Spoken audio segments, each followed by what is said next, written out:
नमस्कार मित्रों, माफी चाहेंगे थोड़ी देर हुई है। वो दोनों बाबू जगजीवन राम जी एक कार्यक्रम में जगजीवन बाबू और जी 6 तारीख था को वहाँ नमक सत्याग्रह की आज इस विशेष प्रेस वार्ता में आपका स्वागत है। इस विशेष प्रेस वार्ता में अभी मंच पे हमारे प्रदेश अध्यक्ष राजेश कुमार जी हैं। आपसे खासकर जो विशेष बात करेंगे मंच पे हैं अमीर जैन साहब, जो राहुल जी का कार्यक्रम है उनके संयोजक कार्यक्रम। मंच पे हैं अली अनवर साहब, जो जाने वाले बिहार के नेता हैं, भाजपा के सांसद भी रहे हैं। हमारे सचिव प्रभारी हैं सुशील पासी जी, मोतीलाल शर्मा साहब हैं, मंजीत भाई हैं। उनके पास मंच छोटा पड़ गया तो मैं चाहूंगा माइक देकर मंजीत भाई को ही बैठा है बाद में। तो मैं बिना वक्त लिए हम पहले अपने प्रदेश अध्यक्ष राजेश कुमार जी से विनम्र निवेदन करें कि आपसे बात करके फिर अनिल जैन साहब आपसे बात करेंगे। और आपसे बिना निवेदन आएगा, पिछले बार की तरह आपने बड़ी सहयोग किया था, जो संबंधित विषय इसी का है, इसी से संबंधित आपके सारे सवाल लिए जाएंगे, सारे सवालों का जवाब भी दिए जाएंगे।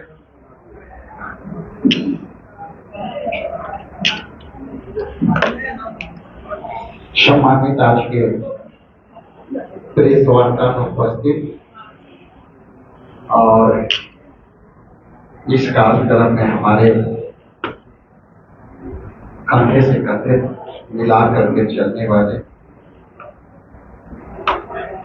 सोशल जस्टिस के प्रारूप के मूर्त रूप लेने वाले हमारे दाहिने तरफ उपस्थित हैं अनेक है। हमारे बाएं तरफ ऑल इंडिया कांग्रेस कमेटी के सम्मानित इंचार्ज सुशील पासी जी हैं। उसके बाद अनिल जैन सर के बाद अगले उनके दाहिने तरफ सम्मानित अली अनवर साहब हैं, जो सामाजिक न्याय के लिए काम करते रहते हैं।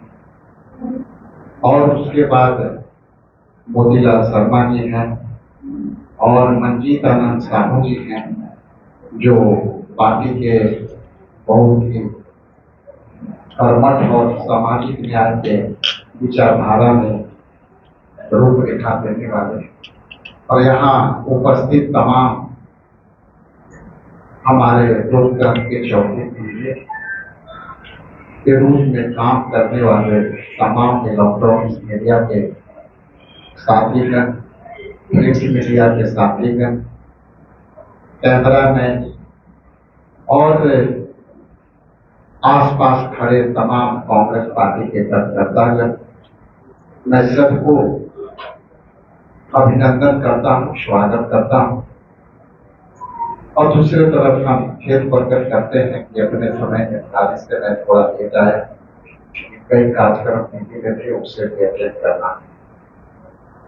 आज आपको तकलीफ देने का और आपसे संवाद करने का मुद्दा 2 पॉइंट है कि आदरणीय हमारे न्याय योद्धा और देश के लीडर, विपक्ष के नेता आदरणीय राहुल गांधी जी का 7 तारीख को एक श्री कृष्ण मेमोरियल हॉल में सामाजिक न्याय सम्मेलन में पार्टिसिपेशन के लिए अपना संबंधित हुआ है, जिसमें अनिल जैन जी का और तमाम को जो रूपरेखा तैयार किए हैं, किए हैं, उसको हम लोग मूर्त रूप देकर के भारतीय राष्ट्रीय कांग्रेस पार्टी और बिहार प्रदेश कांग्रेस कमेटी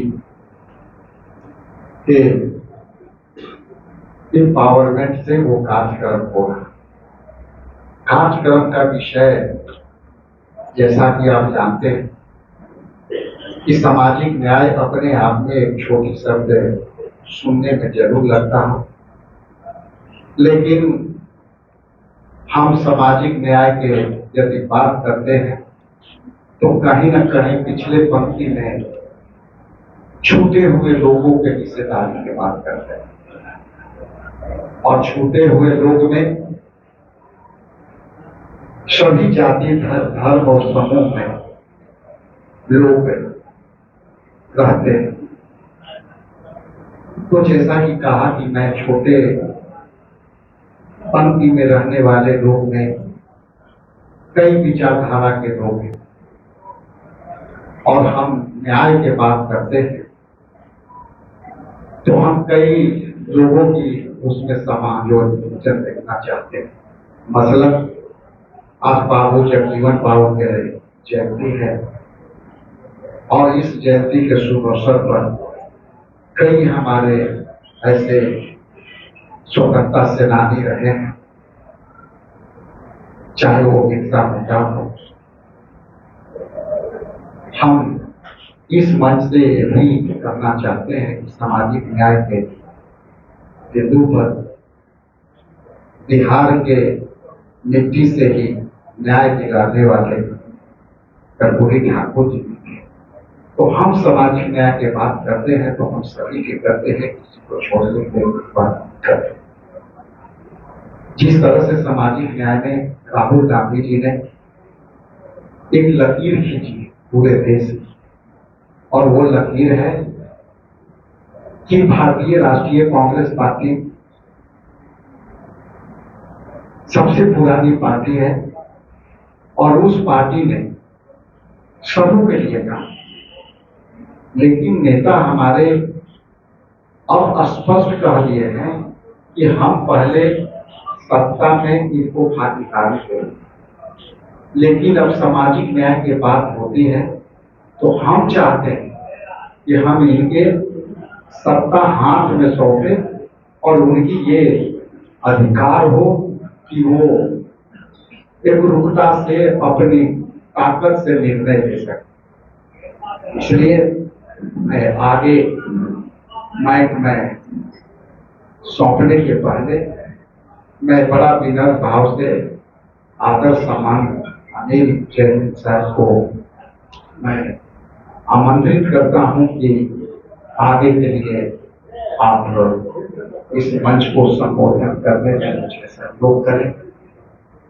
और मुझे विश्वास है कि आप पूरी प्राथमिकता से इनकी बात को सुनने का कष्ट करें। बहुत बहुत धन्यवाद, बहुत आभारी। आगे के लिए मैं आदरणीय अनिल जैन जी का मैं सौंपता हूं। बहुत धन्यवाद। धन्यवाद अध्यक्ष जी और साथ बैठे मेरे भाई अली अनवर साहब, जनाब सुशील पासी जी, राजेश राठौर जी, मंजीत साहू जी और मोतीलाल शर्मा जी। साथियों, आप सब प्रबुद्ध प्रेस के मेरे बंधु और बहनों, आपकी नजरों में 18 जनवरी को पटना में एक सामाजिक संविधान सुरक्षा सम्मेलन हुआ था, उसकी सबकी आपको जानकारी तो पुरानी रही है। ये जो संविधान को लेकर के हम लोग पूरे देश में करीब करीब 10 सम्मेलन कर चुके हैं। लखनऊ में, पंचकुला में, आपके रांची में, कोल्हापुर में, नागपुर में, इलाहाबाद में, पटना में इससे पहले हो चुका है। वो आजकल हम इसलिए कर रहे हैं कि जो संविधान है हमारा वो आज खतरे में है और ये वो संविधान है जिसने इस देश के 90% दलित, पिछड़े, अति पिछड़े, आदिवासी, हमारे जो अकलियत के भाई और तमाम हमारे जो गरीब, चाहे वो किसी भी वर्ग से आते हों, उनको ऊपर उठने का, उनको बराबर आने का, उनको मुख्य धारा में आने का मौका मिला है। लेकिन जिस तरह की ताकतें आज इस देश में सत्ता पे काबिज हैं, वो ताकतें इस संविधान को खत्म कर देना चाहती हैं और उनका जो तरीका है वो ऐसा नहीं है कि एक ही झटके में पूरे संविधान को खत्म कर दे। जैसा एक चाइनीज तरीका होता है, उसको कहते हैं डेथ बाय 1000 कट, यानी किसी की हत्या करनी हो तो छोटे छोटे कट मार करके, जैसे ब्लेड से उसको ब्लीड करो और 1000 कट मार करके उसकी हत्या करो। तो संविधान के बारे में भी जो आजकल चल रहा है वो छोटे छोटे तरीकों से हो रहा है। आपने देखा बिहार में जाति जनगणना हुई और जाति जनगणना के बाद जो आरक्षण जो जाति जनगणना के अनुसार दिया गया उसको कोर्ट में जाकर के फंसा दिया गया। और उस समस्या का हल हो सकता है अगर केंद्र की सरकार उसको संविधान की 9वीं सूची में डाल दे, लेकिन वो नहीं डालते। जाति जनगणना की बात तमाम सुप्रीम कोर्ट के जो डिसीजंस आते हैं, जो काका कालेलकर रिपोर्ट आई थी, जो मंडल कमीशन की रिपोर्ट आई थी, सब में ये जिक्र था कि अगर इस देश में जो 90% जो गरीब हैं, अति पिछड़े हैं, आदिवासी हैं, अकलियत के भाई हैं, पसमानदा हैं, जो पीछे छूट गए, उनको मुख्य धारा में जब तक नहीं लाया जाएगा ये देश बनेगा नहीं। और इसके लिए आंकड़ों की जरूरत होती है। आंकड़े आएंगे तो जैसे किसी रोगी का MRI कर दिया जाता है, एक्सरे कर दिया जाता है, तो बीमारी का पता लग जाता है कि हड्डी कहाँ टूटी है और फिर उस हड्डी को जोड़ा जाता है। तो इस तरह के आंकड़े आने के लिए जाति जनगणना की बहुत जरूरत है। राहुल जी और कांग्रेस पार्टी ने रायपुर के अधिवेशन में एक प्रस्ताव पास किया था जिसमें जाति जनगणना की बात थी, जिसमें जो आरक्षण की सीमा 50% जो पहले ही टूट चुकी है जब से EWS का आया है, उसको आगे बढ़ाने की बात थी। और एक वहां से नारा दिया गया था कि जितनी आबादी उतना हक। तो राहुल जी उस पर लगातार काम कर रहे हैं और इस देश में जितने भी OBC हैं, अति पिछड़े हैं, पसमानदा हैं, दलित हैं, आदिवासी हैं और हमारे अकलियत के भाई हैं और सभी जातियों के जो गरीब हैं, वो राहुल जी की प्रति एक आशा की दृष्टि से आज देख रहे हैं।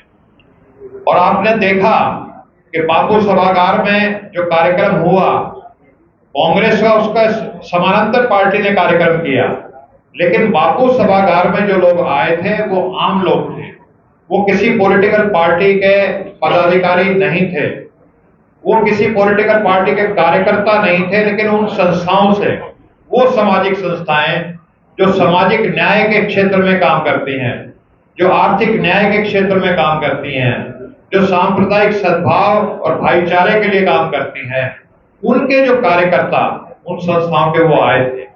अब की बार भी हमारे कार्यक्रम में आप देखेंगे जो लोग शामिल होने जा रहे हैं वो सामाजिक संस्थाओं से जुड़े हुए लोग हैं। करीब करीब 200 सामाजिक संस्थाओं के लोगों का रजिस्ट्रेशन हम कर चुके हैं और हमारा रजिस्ट्रेशन जो है वो करीब 5000 तक पहुंच चुका है जो उस कार्यक्रम में लोग आएंगे।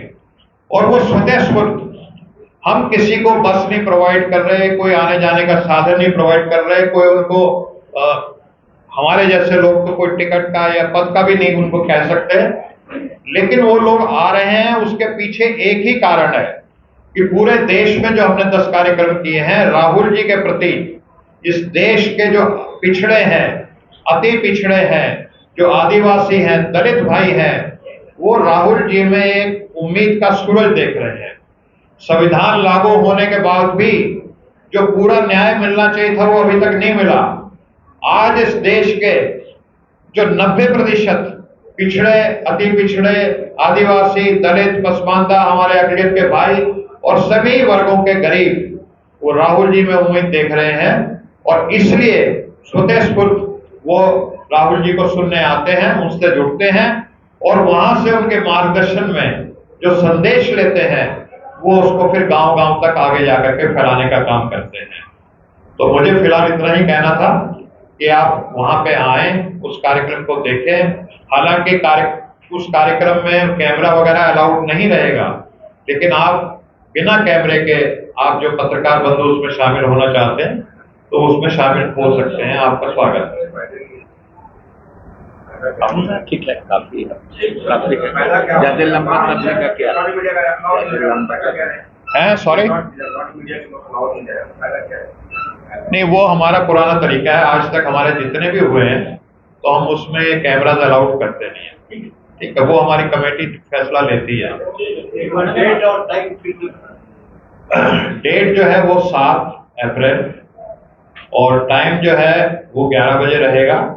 और उस कार्यक्रम में हम विशेष तौर पे, क्योंकि जैसे अध्यक्ष जी ने बताया कि 1 अप्रैल से लेकर 7 अप्रैल तक कुछ जो महापुरुष हुए हैं, जो देश की आजादी के लिए लड़े या समता के लिए लड़े, वो उनको हम विशेष तौर पे याद करेंगे। सबसे पहले मैं जिक्र करना चाहूंगा बापू का।